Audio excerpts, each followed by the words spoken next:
Okay. Thank you very much indeed, Krista, for that introduction, and good evening to everybody, and thank you for taking part. How do we make UK orthotics more sustainable? Big question. I certainly don't have all the answers, but I've been toying with it for a few years now. So I'm going to sort of just talk through some of our experiences. As Krista said, I'm the founder of Brace Orthopedics. Some of you may know my business. We're an independent distributor sourcing and supplying unique orthopedic braces and supports to the NHS. So also just to say at the start of this presentation, I don't intend to talk for 40 minutes. I don't think I know enough about sustainability to talk for 40 minutes, but I think it would be more interesting to have a discussion when I'm done, because I'll be really interested to get other people's perspective on this really important topic, as I no doubt there's an awful lot we can learn from each other. So also important just to say I'm not an expert on this topic, and again, my business is not a model of perfection, but I have felt for some time now that my business and many others like it can make incremental differences every year, and surely the compound effect of that could be significant. In fact, at the core of my business model is Dave Brailsford's. I don't know if you know Dave Brailsford. He's the guy that sort of sea changed British cycling, but his philosophy was the aggregation of marginal gains, and we follow that philosophy, meaning that we're constantly looking to improve every process within the business by a further 1%, and especially sustainability. As an industry, UK orthotics, I believe we're massively wasteful. And I realized some years ago that nobody was going to give us a kick to tell us what to do or how to do it. So to make a difference, we need to just get on and do it ourselves. So if you like, this is an amateur guide to how we approached it, because we really didn't have a framework, and we're getting better at it, but incrementally, as I've said. So let's move. Making a start. We started by addressing some of the more obvious areas. So lighting, we spent thousands of pounds converting all lighting to LEDs, which of course are far more efficient, long lasting and low maintenance. As vehicles came to the end of their lease period, we moved from petrol, diesel to hybrid. And meetings, of course, with online like we're doing now, there isn't the need to drive to every single meeting. So although face-to-face product presentations are still vital for training and education, particularly on our more complex products, we've reduced business travel over the last 3 years by nearly 50%. And travel more widely, typically I would have traveled a lot by plane to meet with manufacturing partners or prospective manufacturing partners. And again, I've tried to limit this as much as possible. And when I have traveled, where there's been an opportunity to do so, I have paid extra and offset my emissions wherever possible. So again, just trying to do the right thing. Perhaps an area less talked about, this was something I started looking into, and I've transferred all the pension holdings that we have into ethical funds. And this is much less talked about, but where I think we can actually make a real difference, because money talks, and if the big corporate polluters see investment moving away, they will be forced to react by their stakeholders. So whether it's a private pension or a pension scheme, there are opportunities to influence that and to ask for it, or instruct it to be moved into ethical funds. So just something to think about. And lastly, with those sort of first tranche of sort of early gains, perhaps the most obvious one was recycling. And we've worked hard at that, really hard at that, with all cardboard, paper, plastic, glass, metal, you name it, being recycled.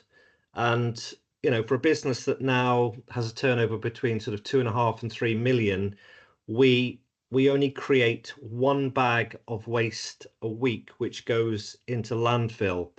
So I think that's pretty good. And I'm sure most households do that. So we started with some relatively low-hanging fruit and got some quick wins in the move to sustainability. So perhaps a good time just to sort of take stock and consider what it actually is. And I'm sure it means something different to many people, but I quite like this description of sustainability.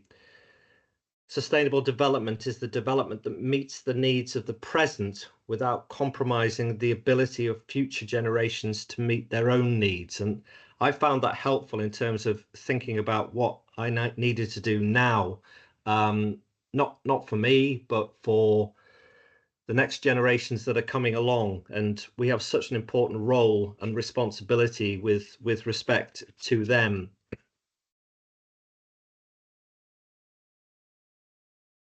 So having started to gain some momentum with the smaller points I've just covered, it was now time to look at our wider carbon footprint and start looking at some of the really big issues affecting both my business and our industry as a whole.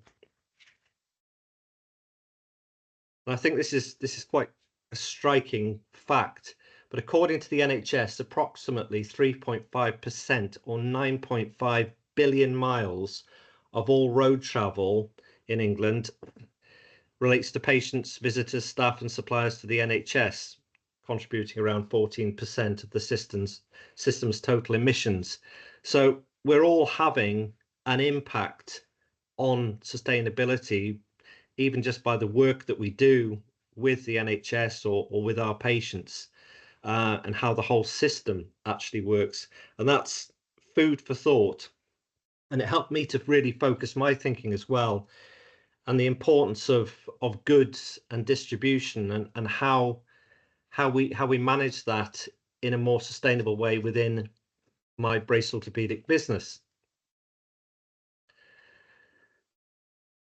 I also felt that this was an area that was most likely to have the greatest impact on our carbon footprint, and so where I should put a high degree of my focus right from the outset. So what we started to do was we looked closely at where every product that we were distributing on behalf of our manufacturing partners was sourced from, how they were imported, and then subsequently how they were sub-distributed. It seemed imperative to me to have manufacturing of the products as close to the UK as possible. And to do this, I actually had to make some really difficult decisions. And there were a number of products which I had to essentially decide to stop representing, because essentially I just couldn't justify the carbon footprint by bringing them in from so far afield by air freight. And we've done this a number of times. Proof of that is that over the last 3 years, we've reduced the number of products that we import from outside of mainland Europe and distribute in the UK to just 1.5% of our turnover. And I doubt if there's many businesses that can claim that. And more to the point, that 98.5% of product that we're importing to the UK comes by road freight. None of it comes by air freight.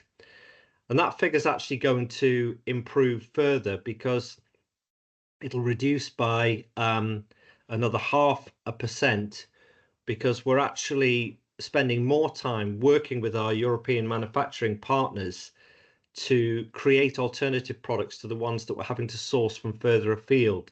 So by October, we won't need to air freight anything in from Australia, and 99% of what we distribute in the UK will come from mainland Europe. When we're obviously sub-distributing as well, so we're working with the main service providers where the bulk of our orders come, but we're obviously distributing as well to individual clinics and hospitals. So there's a considerable number of boxes going out the door every day. And we've tried wherever possible to try and find some solutions to that. And one of the success stories has been to batch orders with the service providers. Historically, I mean, it seems almost crazy now, but historically, we used to receive a purchase order for every order that they placed with us, and that had to be sent to them in a separate box, which means sometimes we could be sending 5 or 6 different boxes to the same service provider on a next day delivery. Well, fortunately, we've moved on from that now, and so we're now batching up with them, working closely with them. We're now batching up those orders into one delivery rather than one order, one box, and it actually makes quite a substantial difference. So that's manufacturing partners, sourcing of products, and distribution, and the difference that we've started to make there. And like everything else, that's a work in progress. But of course also is packaging, which is a huge part of the problem that we have within our industry. And inevitably, as a distributor, we send out a lot of box packages. So the first task I gave myself with regard to packaging was to ensure that we only bought printed boxes that were produced from sustainable forestry, so pulp from sustainable forests sources, and that were, of course, then in turn recyclable themselves. That was an important starting point, but looking at the packaging for the individual products that was coming in from a number of our suppliers, and bear in mind, we probably work with 25 different manufacturing partners. Some were not too bad, but some were absolutely horrendous in terms of the volume of different plastic bags and pieces of packaging. And so it would have been very easy to just leave that and just accept those boxes in to sell them on and redistribute them. But I decided some time ago that actually wasn't ethical, and I do run a very ethical business. So we started to have that conversation with our manufacturing partners, and I guess it was a bit of carrot and a bit of stick. For some of them, they'd already started the process and they just began to accelerate it and move their packaging to a far more sustainable position. For one in particular, they just didn't really have the knowledge or the expertise to know what to do, and their packaging was the worst, with the single highest amount of plastic being used, bad plastic. So we actually did the work for them. We redesigned their boxes. We redesigned how the products were set up within the box and reduced the number of plastic packages, I think, from 7 down to 1. So we've tried to influence our manufacturing partners as well as trying to resolve our own issues when it comes to recycling, and where manufacturing partners are still using plastic, where most of them now have moved to a fully recyclable bag, which is biodegradable and should biodegrade within about 10 months. So perhaps not completely ideal, but certainly a lot better than what we were confronted with originally. But in all of this, perhaps the elephant in the room is single-use medical devices, products that you guys are using every day, that your patients are using, and which are then being discarded. once they're of no further use or replaced or whatever. And I think this is probably the biggest single issue encompassing our industry and the biggest nut to crack. It's huge. And the scale of the problem was really only highlighted to me from my Orthotics to Ukraine campaign, where since the beginning of the war in Ukraine, I've facilitated all of the UK orthotic donations to the medical services in that country. And so far, we've sent at least 600 boxes of donated orthopedic braces and supports with a conservative value of about 1.2 million, probably a lot more. But the point of mentioning that is that I have to actually check and log the contents of every donation before it can be sent on with the amazing people that drive these products out to Ukraine and be accepted through Ukrainian customs. And it has absolutely staggered me how many of those donations are new, unused, or unwanted products. So effectively, completely useful, and yet potentially going to end up in landfill. Um, and there are also a similar number of, I would call nearly new or but perfectly functioning products as well that we probably wouldn't be allowed to use in the NHS because of single patient usage, but to all intents and purposes, there's absolutely nothing wrong with them. So, I do believe a huge amount of these donations, which is a significant number of products, would have just simply ended up in landfill.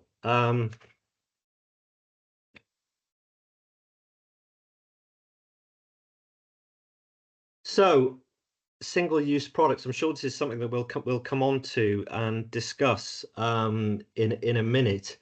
But with hospitals creating over 5 million tons of waste each year in this country, and orthotics obviously making its own contribution into that, I think we do genuinely have to consider some new solutions. And this is where it gets a bit more difficult because we're not a manufacturer. We're purely a distributor, so we can only influence. But I think the industry in general has to take this on board and start to influence and start to ask questions, because it will become imperative for manufacturers in the future to consider that circular economy when devising products or revising products.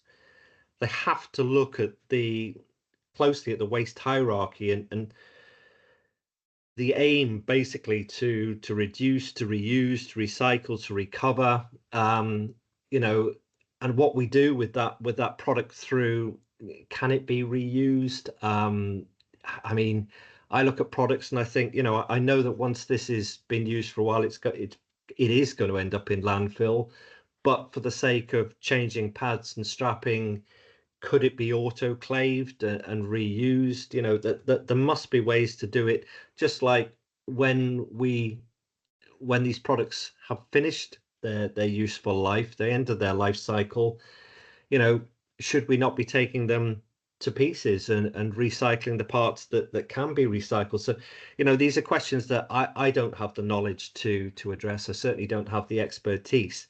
But surely going forward, as products are devised, we have to actually think about the entire life cycle and the waste hierarchy in terms of the future.